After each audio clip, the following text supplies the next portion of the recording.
You've probably seen it by now, this wild-haired, wide-eyed gremlin that looks like a cursed elf from a haunted forest. Her name is Labubu, and she's not just a toy, she's a global obsession.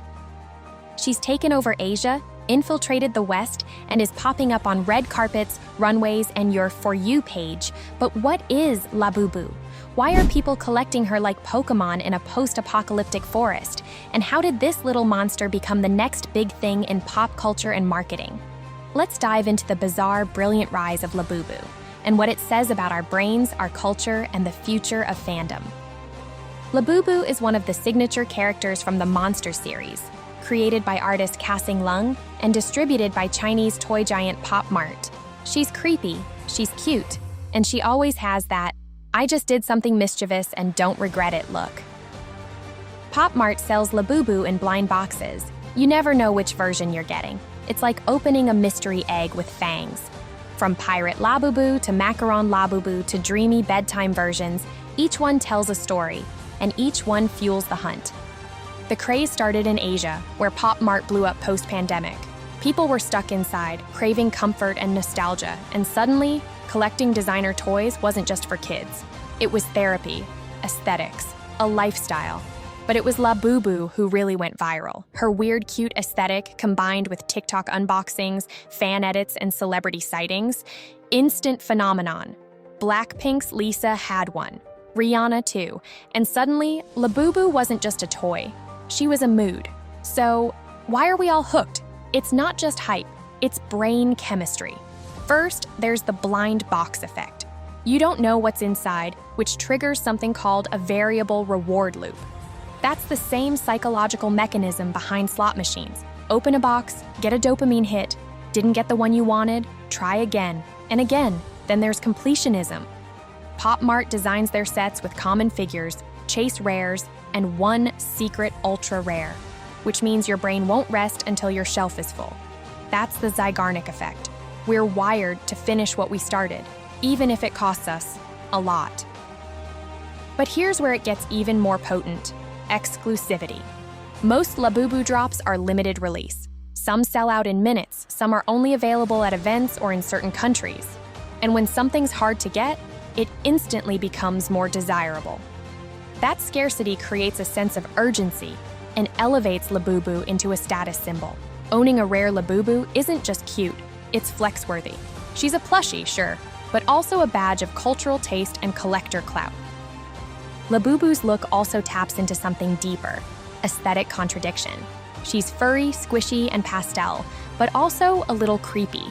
She looks like a Tim Burton sketch that discovered Instagram lighting. That weird, cute mashup hits the sweet spot for millennials and Gen Z raised on emo cartoons, kawaii culture, and hot topic vibes. But there's also lore. Each character has a backstory. Labubu isn't just a plush. She's part of an evolving narrative, an artist's vision, a world you can join, and that creates emotional attachment. We don't just collect toys, we connect with them. It's IP with a soul. Then there's the flex factor. Rare Labubu? That's social currency. A full shelf? That's TikTok gold. We're in an era where collecting is content, and content is culture. Labubu is both. And one of the biggest reasons adults are obsessed? Functionality. Labubu, and toys like her, aren't just for shelves anymore.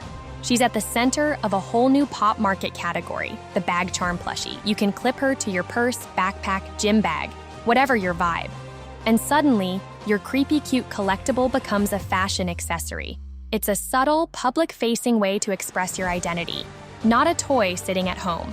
A mobile personality statement. Labubu lets you carry your weird, your whimsy, your aesthetic with you. And in a stressful world, that matters. Labubu offers escapism. She's soft, she's weird, and she makes you smile in a world that's mostly chaos. For a lot of adults, collecting is comfort, and Labubu is plush therapy with attitude. Coca-Cola released a limited edition Labubu collection for the holidays. Vans turned her into a skater. Pronounce featured her in their Milan Fashion Week show. Cafes have recreated her into tasty treats, and Uniqlo dropped tees that flew off the racks. These weren't just collaborations, they were cultural moments where fashion, fandom, and consumerism collided. But some brands took it a step further. They didn't just sell Labubu, they made her part of the story. Dizet used her in a slow fashion campaign for International Women's Day. Pop Mart built immersive flagship stores where fans could film, pose, and post. And influencers casually started placing Labubu in their lifestyle content, like a tiny gremlin co-star. So what's the bigger picture?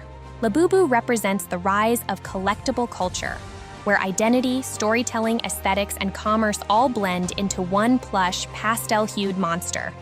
She's weird, she's wonderful, and she works because she taps into everything we crave right now: fun, expression, nostalgia, control, and a little chaos. So if you see someone walking around with a tiny bug-eyed plush clipped to their Chanel bag, don't be confused. That's not just fashion, that's Labubu. And this is her world. We're just collecting in it.